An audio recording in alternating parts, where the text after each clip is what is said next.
Bueno, seguimos con la segunda parte de la familia de Abraham. Hemos visto hasta ahora que Isaac va a heredar la posesión de figura central del fundamento de fe de su padre Abraham. En el fondo, en realidad, Dios no puede volver a utilizar una persona, una nación, un pueblo que ha fallado. Pero en este caso hubo la excepción y es porque Abraham, por esa razón Abraham tuvo que hacer una condición de mayor valor, que era ofrecer a su hijo Isaac. Era una prueba de fe, no es que realmente Dios quería ver un sacrificio humano, sino que quería ver que realmente Abraham podía restaurar la fe que había perdido al no cortar en dos a las palomas.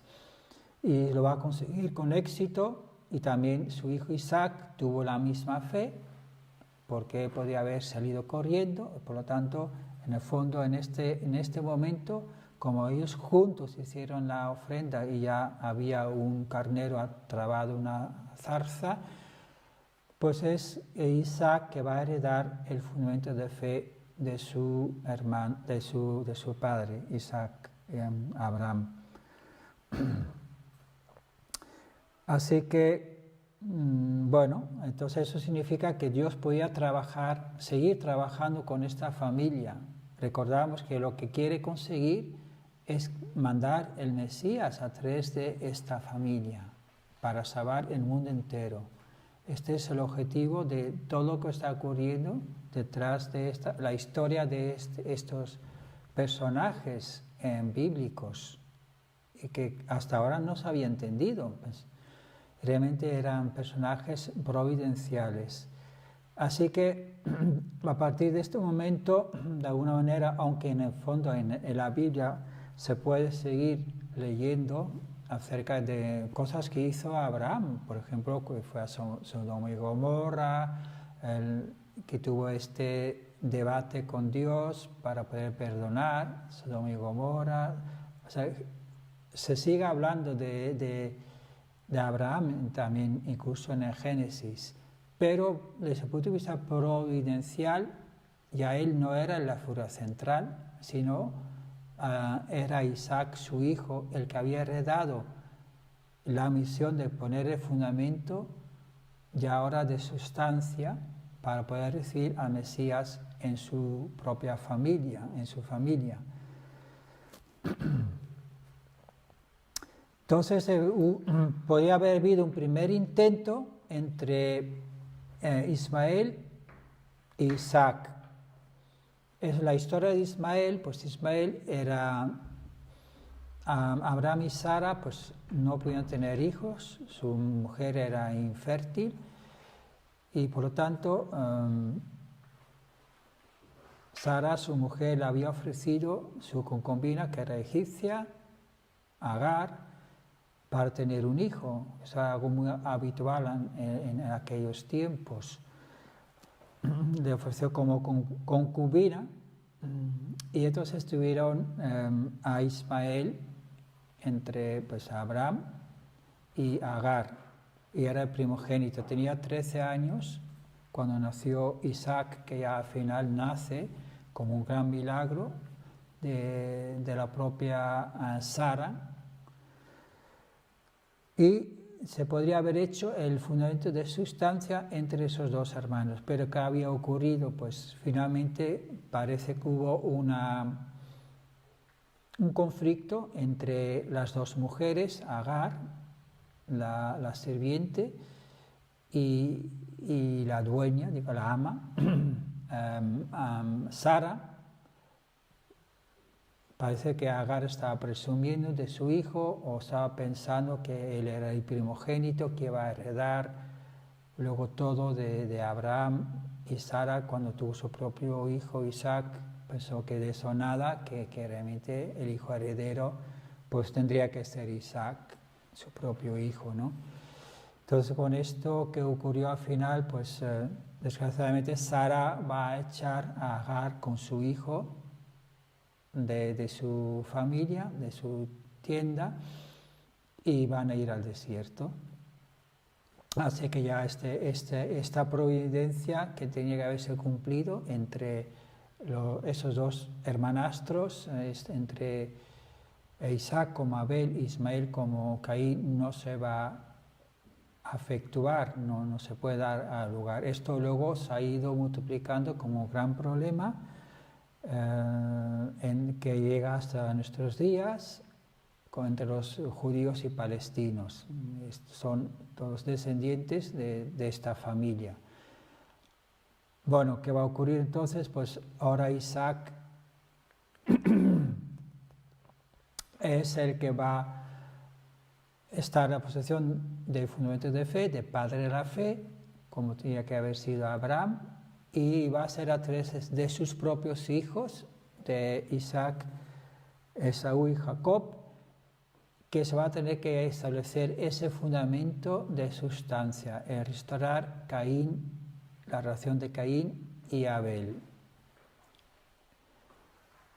Ahora bien, bueno, de nuevo vamos a ver que todo eso implica que Jacob va a tener que heredar ese fundamento, va a tener que hacer condiciones especiales para cualificarse él mismo en la posición de Abel, porque hasta ahora él no había hecho nada. Entonces tiene que heredar la fe de su abuelo y de su padre, de Abraham y de Isaac, haciendo condiciones muy especiales.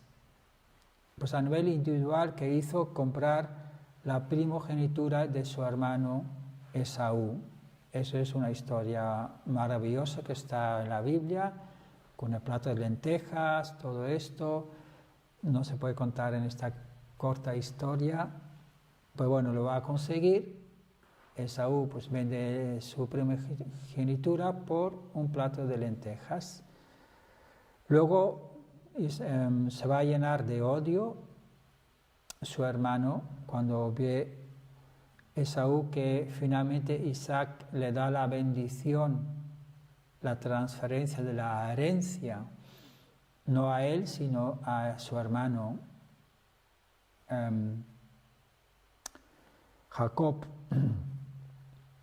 Y esto es cuando se va a establecer de nuevo, vamos a recordar que el fundamento de sustancia es básicamente restaurar los celos y la envidia que se generó en el corazón del arcángel hacia Adán y Eva. Y eso es lo que provocó la caída, la tercera caída. Por lo tanto, tiene que haber alguien en esa posición que sufra también envidia, que sienta celos hacia otra persona en la posición de Adán. Esto va a surgir entre Esaú y Jacob en esa situación especial. Entonces recordemos que esas son condiciones especiales y peculiares que Dios pide a personas hacer en un momento dado, que son aplicables solamente en esa época, en esa situación y no en otra. Por tanto, era algo necesario para provocar esa situación de aparente injusticia en la cual Esaú siente celos y envidia. Y no solo eso, sino igual que Caín, pues entró en él el deseo de matar a su hermano Jacob. Su madre también se da cuenta de esto, Rebeca, y va a ayudar a su hijo, a Jacob, avisándole, y vete a casa de mi tío Labán y quédate de ahí porque tu hermano quiere matarte. Así que Jacob va a huir a la tierra de Labán y se queda ahí por 21 años. Ahí tiene que restaurar ya a nivel familiar. Él también es engañado 10 veces, restaura la posesión del Señor de la creación y especial. Y luego, ya cuando después de esos 21 años, siempre Jacob tenía el deseo de ganarse el corazón de su hermano Esaú. Él podría pensar, bueno, mi hermano está ahí, yo estoy aquí, me quedo aquí en esta tierra, yo llevo aquí, tengo mi familia, mis 2 mujeres, mis hijos, ¿para qué preocuparme de nada más? Sin embargo, su corazón siempre estaba en en poder ganarse a su hermano Esaú. Así que se decide irse de la tierra de Labán y volver de Harán y volver a Canaán con su hermano Esaú. Antes de encontrarse con su hermano Esaú va a tener que pasar una prueba muy grande también de fe, que es la lucha contra el ángel. Ahí también tiene que restaurar por primera vez, se restaura el derecho que tiene la humanidad de dominar también el mundo angélico. Ahora viene el gran momento de la reconciliación entre los dos hermanos, el fundamento de sustancia. Pues imaginaos, pues una vez que Esaú recibe la noticia de que su hermano Jacob está a punto de volver, está de camino de vuelta a Canaán, no es que por haber pasado 21 años se había olvidado de lo que del robo que le había hecho su hermano, de la primogenitura y de la bendición de su padre.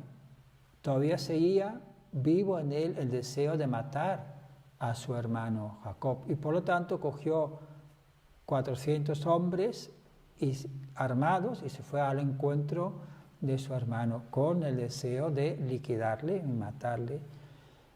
Cuando Jacob recibe la noticia por sus siervos que iban adelante de que venía su hermano con el plan de matarle, entonces se tenía que ingeniar una manera de conquistar a su hermano, conquistar el corazón de su hermano. Y aquí la gran diferencia, una vez más, con Cam, que en la situación difícil de ver a su padre Noé desnudo en la tienda, en vez de acudir a Dios y orar, decir, ¿ahora qué hago? Pues actuó humanamente desde su propia perspectiva. Jacob, en esta situación, hace todo lo contrario. Al recibir esta noticia, pues se arrodilla y ora a Dios. Y ahí es donde él seguramente tuvo la inspiración para establecer esta estrategia para ya conquistar el corazón de su hermano Esaú. Y entonces, ¿qué hizo? Primero mandó sus siervos con todas sus riquezas como regalos para su hermano. Y tenían que decir, esto es para mi Señor. O sea, que él estaba poniéndose en la posición de siervo frente a su hermano Esaú, reconociéndole como Señor. Entonces, y eso fue varias veces. Entonces ya poco a poco el corazón de Esaú se iba ablandando. Decía, uy, este es mi hermano. Es que en el fondo parece que es bueno, ¿no? Es que es bueno también. A lo mejor ya empezaba a dudar, a lo mejor, ¿por qué lo voy a tener que matar? Pero ya no fue solamente eso, sino ya cuando estaban acercándose y estaban ya muy próximos, pues Jacob se inclinó 7 veces delante de Esaú. Y cuando ya estaban, ya al final, pues se abrazaron y se reconciliaron. Ya, pues Esaú, su corazón estaba derritido, bajó de su camello o su caballo, no sabe, posiblemente un camello.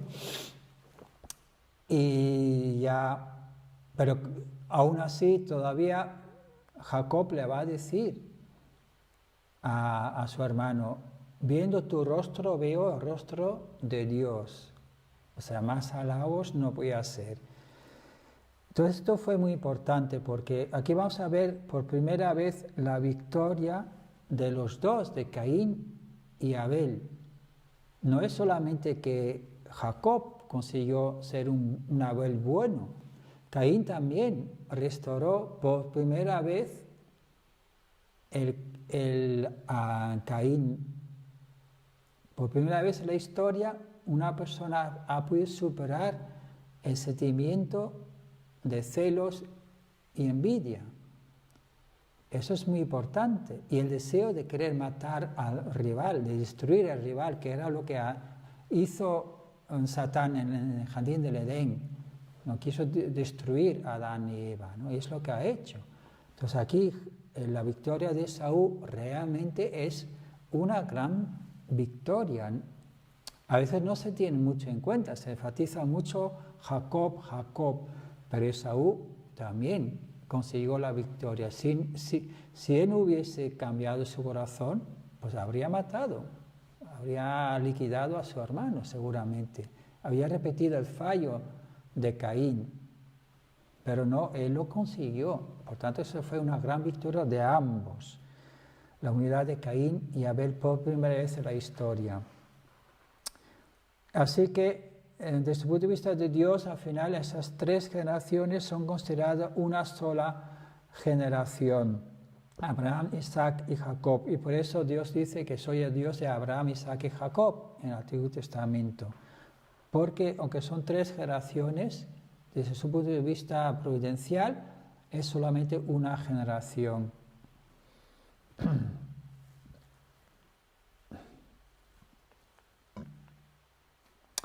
Así que se restauró con éxito este fundamento de sustancia,